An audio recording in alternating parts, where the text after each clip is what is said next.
Hey guys, Mrs. Tennis here to talk to you guys about traditions and Easter this week in family groups.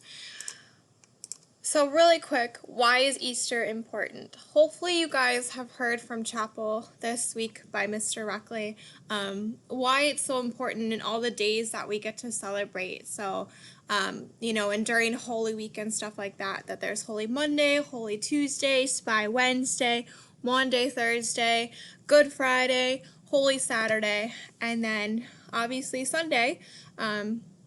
And stuff like that. So why is Easter important? And I'm sure you guys are going to hear this again this weekend and this whole entire week, but we can't stress it enough, guys, that it's so important to understand why Easter is important, because someone super duper important and amazing died for you, and his name is Jesus.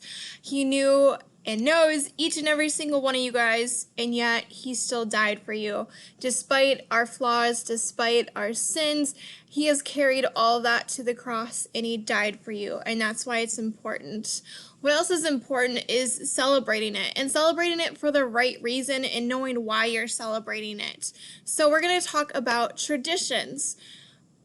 So at this point in your family groups, you can pause and talk about your traditions or continue listening to my tradition that I have with my family.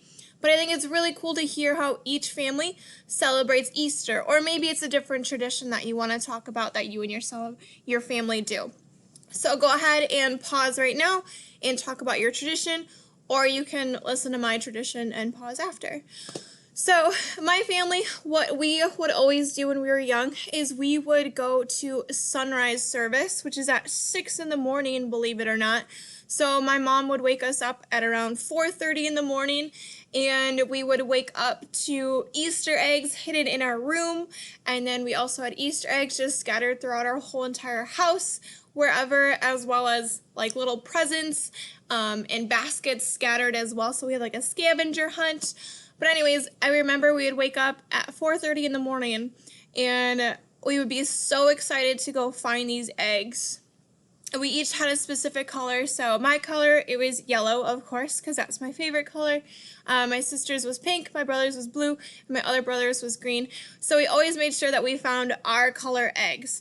And then once, because I was the youngest, when everyone couldn't find their eggs, other people would help or give each other hints.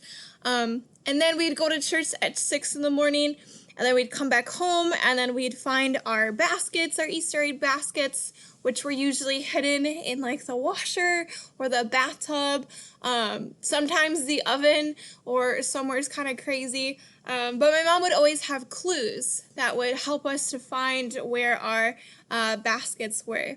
So that was my family's tradition. Hopefully I can bring those traditions along to my future family as well. So go ahead and pause, talk about your traditions with your family here. Once you've talked about your traditions, that's great. I love hearing you guys and your traditions. I think it's so cool how each of our families celebrate differently. Maybe you guys enjoy ham, and that's like always a food that you guys eat at Easter. We always would dye eggs. I forgot this tradition. We always dye eggs on Good Friday. We always have fish as well on Friday, just with my whole entire family, which has been a tradition too.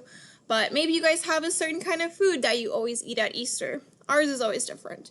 But anyways, speaking of traditions, and maybe you guys hide eggs similar to my family, maybe you don't, but why do we hide eggs at Easter? Where did that tradition even come from?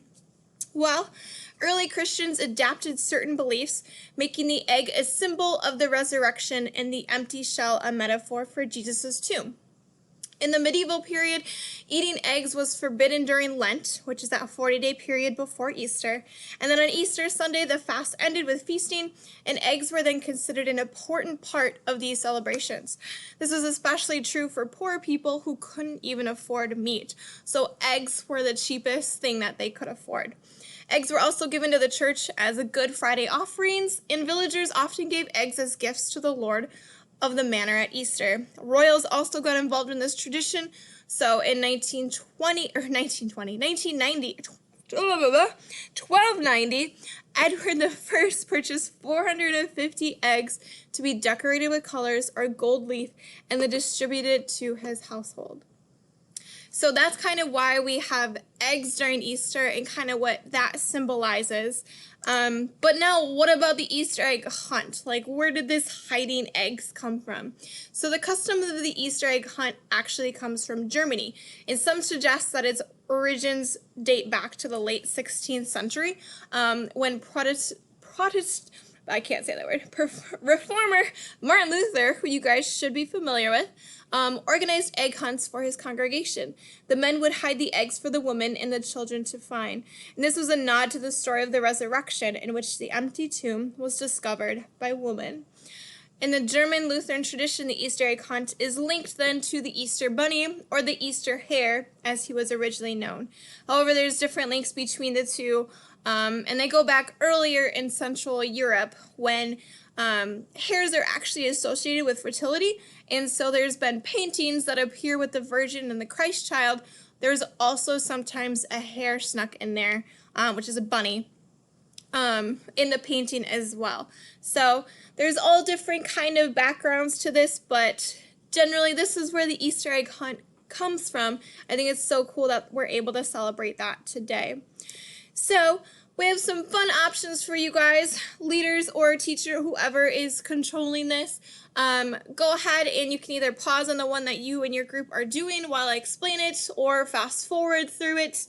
Or if you're not doing any of the options and you're just doing whatever you want after this, go ahead and stop the video right now. But fun options ahead. Easter egg hunt. Teachers or student leaders hid some eggs outside of your classroom or in your classroom. Each student gets to find a certain number of Easter eggs. Once you have found yours, open it up and see what kind of candy or prize is inside. Woo, how fun! And this is not just limited to women and children. This is for our boys as well. Easter egg scavenger hunt. This is a fun one. Your teacher has a list of clues where there is a prize for each of you to find your Easter egg. But here's the catch. You can't talk and you can't ask for help. This is all on you. So see where your teacher hid your egg around school, and teachers, make sure you have correctly labeled your eggs. And students, make sure you pick the teacher's egg, or maybe it's the egg that has your name on it. But either way, please don't take someone else's egg, because then they won't have an egg to pick either.